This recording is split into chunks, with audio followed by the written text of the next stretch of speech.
Hello students, class 9 home science chapter 18 प्राथमिक चिकित्सा के मुख्य सिद्धांत। ठीक है, लास्ट क्लास में हमने क्यों प्राथमिक चिकित्सा अनिवार्य है इसके बारे में पढ़ा था और आज हम जानेंगे कि प्राथमिक चिकित्सक जो होता है उसके अंदर क्या क्या क्वालिटी, कौन कौन से गुण उसके अंदर होने चाहिए। वैसे तो ऐसा होता है कि जैसे कहीं भी कोई दुर्घटना हो रही होती है, ठीक है, तो वहाँ पर जितने भी लोग आसपास के होते हैं उस घायल रोगी के पास में, तो सभी लोग, क्योंकि ये एक मानवीय कार्य होता है, ठीक है, ये एक सामाजिक कार्य है, मानवीय कार्य है, इंसानियत दिखाने का कार्य होता है ये, तो प्रत्येक व्यक्ति होता है जिससे जितनी बन पाती है वह उसके लिए हेल्प करता है, उसकी सहायता करता है। लेकिन हर एक व्यक्ति तो प्राथमिक चिकित्सक नहीं हो सकता, ठीक है, क्योंकि इसके लिए भी एक प्रशिक्षण, व्यवस्थित रूप से एक प्रशिक्षण दिया जाता है। ठीक है, तो जो प्राथमिक चिकित्सक होता है उसके अंदर कौन कौन से गुण इम्पोर्टेंट हैं, कौन कौन से गुण आवश्यक है, उनके बारे में कुछ पॉइंट्स दिए हैं जिन्हें हम आपको डिफाइन करके बताएंगे। ठीक है, तो चलिए देखते हैं। सबसे पहला जो हमारा पॉइंट है वह है कि स्वस्थ एवं मजबूत हृदय। जो प्राथमिक चिकित्सक है, लिखा ना कि प्राथमिक चिकित्सक के आवश्यक गुण, तो जो प्राथमिक चिकित्सक है उसके अंदर सबसे पहले जो पहली क्वालिटी है वह कौन सी होनी चाहिए कि स्वस्थ एवं मजबूत हृदय वाला होना चाहिए। वह क्यों होना चाहिए? क्योंकि जो घायल व्यक्ति होता है, जैसे कहीं अचानक उस दुर्घटना हो जाती है, ठीक है, किसी वाहन के द्वारा कोई एक्सीडेंट हो गया या कहीं किसी जगह से वह गिर गया ऊंचाई से, या किसी मशीन से उसका हाथ कट गया, पैर कट गया, ठीक है, भिन्न भिन्न तरीके से कोई भी दुर्घटना हो सकती है। तो उसमें क्या है कि बहुत सारा रोगी का जो होता है ब्लड बहने लगता है, रक्त दिखाई देता है, और जो रोगी होता है वो दर्द से चित्कार कर रहा होता है, करहा रहा होता है। ठीक है, अगर जो प्राथमिक चिकित्सक है अगर उसका जो स्वास्थ्य है वह अच्छा नहीं होगा, ठीक है, जो जरा सा भी खून देखकर उसको खुद ही बेहोशी आ जाए, तो ऐसा जो व्यक्ति होता है क्या वह प्राथमिक चिकित्सक बन सकता है? नहीं बन सकता है। ठीक है, इसलिए उसका जो स्वास्थ्य है वह बहुत ही अच्छा होना चाहिए और मजबूत हृदय वाला हो, ताकि इस तरीके की जो गंभीरता है वह देख ले अगर किसी घायल व्यक्ति की, तो उसका जो हृदय है वह कांपे नहीं और वह उसके साथ में जितना भी उसे जानकारी है प्राथमिक चिकित्सा के अंतर्गत वह उसकी मदद करेगा। ठीक है, इस तरीके से स्वस्थ एवं मजबूत हृदय वाला होना इम्पोर्टेंट है। सेकंड है चिकित्सा संबंधी प्राथमिक ज्ञान। जैसे कि मैंने अभी बताया कि हर व्यक्ति उस समय मदद करने की इच्छा रखता है, ठीक है, लेकिन क्या सभी जितने भी व्यक्ति होते हैं आसपास जो रोगी के घायल के होते हैं, तो क्या वह उतनी अच्छी सुविधा दे पाते हैं? नहीं दे पाते, क्योंकि उनको प्राथमिक चिकित्सा का ज्ञान इतना नहीं होता है। कुछ तो कर देते हैं कि जैसे उठा के उधर बैठाना, लेकिन अगर कोई ज्यादा गंभीर रूप से घायल है, कोई हड्डी टूट गई है, ज्यादा रक्त बह रहा है, तो इसके लिए थोड़ा सा ज्ञान व्यवस्थित रूप से होना आवश्यक है।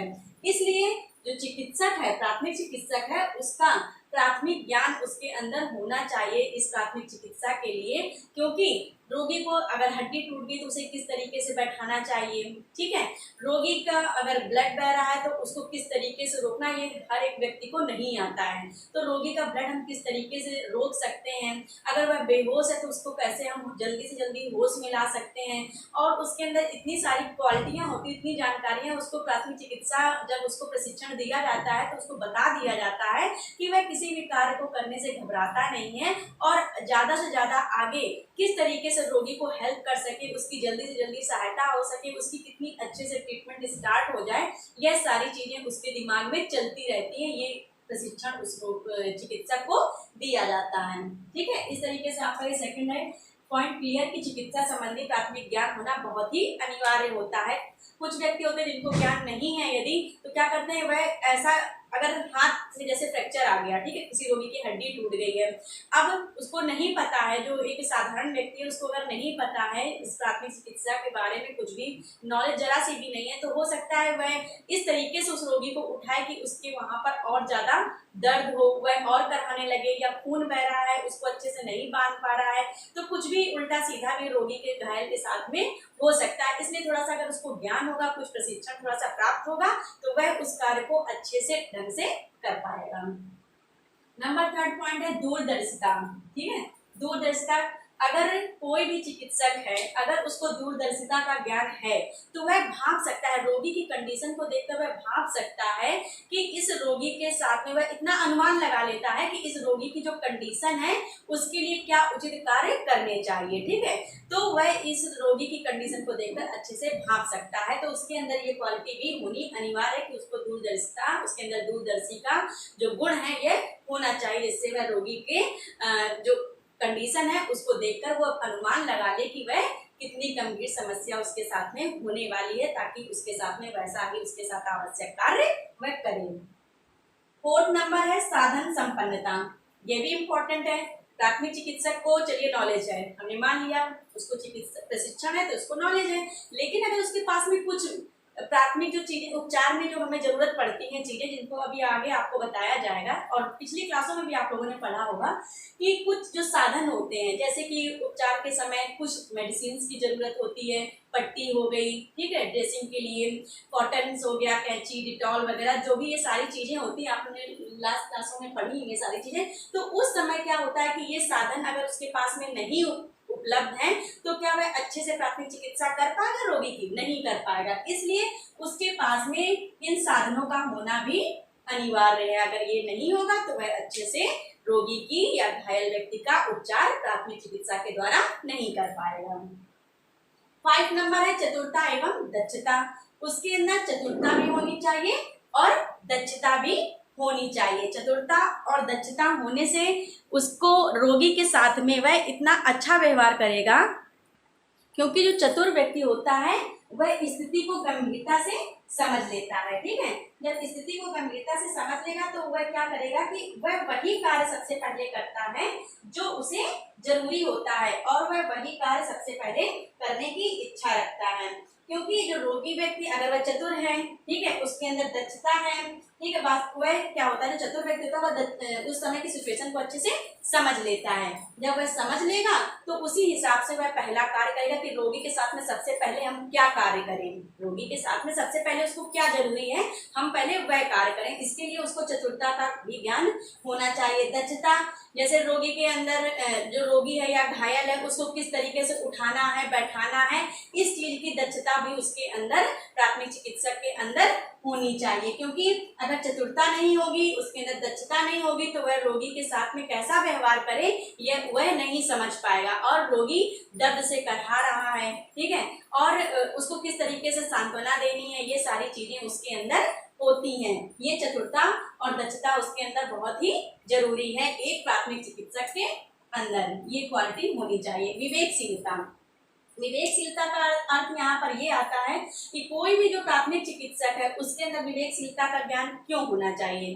ठीक है, इसलिए होना चाहिए क्योंकि अगर जो प्राथमिक चिकित्सक है अगर वह विवेकशील है, ठीक है, अगर प्राथमिक चिकित्सक जो है वह यदि विवेकशील है तो क्या करेगा वह, कि विवेकशील होता है तो वह क्या करेगा, जैसे कि कोई रोगी है, ठीक है, घायल व्यक्ति है, वह बेहोश भी है, ठीक है, मैं आपको उदाहरण दे दूं कि जैसे वह बेहोश भी पड़ा है और उससे बहुत सारा रक्त भी बह रहा है, ठीक है, तो जो विवेकशील होगा चिकित्सक वह सबसे पहले क्या करेगा, वह क्या करेगा, सबसे पहले रोगी को होश में लाने की कोशिश नहीं करेगा, वह सबसे पहले घायल व्यक्ति का जो है पहले ब्लड जो उसका रक्त बह रहा है उसको रोकने का प्रयास करेगा, उसके बाद में उसको होश में लाने का प्रयास करेगा। यह है विवेकशील। प्राथमिक चिकित्सक के अंदर विवेकशीलता का अगर गुण है तो वह इससे यह फायदा होता है। अब ये नहीं कि रोगी बेहोश पड़ा हुआ है, ठीक है, और उसके रक्त भी बह रहा है तो पहले उसको होश में लाने में लगे पड़े हैं, ठीक है, लगे पड़े हैं, हो सकता है उसको काफी देर लग जाए होश में लाने में,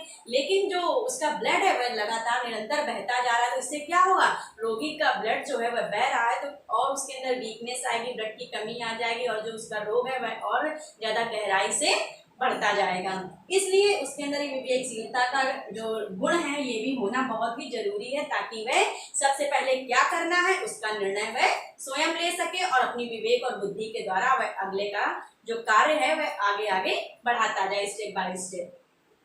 7 नंबर है आत्मविश्वास। ठीक है, रोगी के अंदर आत्मविश्वास होना चाहिए कि मैं ये कार्य कर लूंगा। जो भी रोगी है उसके अंदर जो भी समस्या है, ठीक है। तो उससे क्या होता है कि वह कठिन परिस्थितियों में वही व्यक्ति संतुलित ढंग से व्यवहार कर पाता है जो आत्मविश्वासी होता है, क्योंकि जो आत्मविश्वासी है वह कठिन परिस्थितियों में भी अच्छे से कार्य कर पाता है। अगर आत्मविश्वास नहीं है तो उसके पैर जो होते हैं वो लड़खड़ाने लगते हैं, उसका दिमाग जो है वह कार्य नहीं करता है।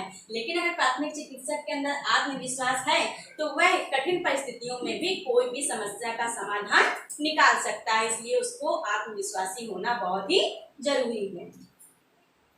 8 नंबर है धैर्यवान एवं आशावान। अब धैर्यवान और आशावान होना क्यों जरूरी है?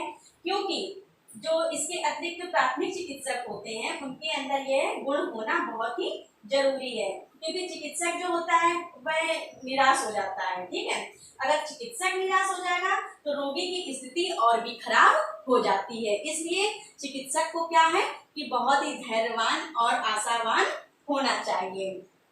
इससे क्या होता है कि जो चिकित्सक है वह निराशा अगर उसके अंदर आ जाती है तो रोगी की जो स्थिति है वह क्योंकि रोगी जो होता है वो उस समय किस पर डिपेंड होता है, जो प्राथमिक चिकित्सा कर रहा होता है। हम कहीं डॉक्टर के यहाँ जाते तो हम सबसे उस पर डिपेंड हो जाते हैं कि अब तो मेरी बीमारी ठीक ही हो जाएगी, हम तो बहुत अच्छे डॉक्टर के पास में आए हैं, ऐसा हम लोगों के अंदर भाव आता है ना।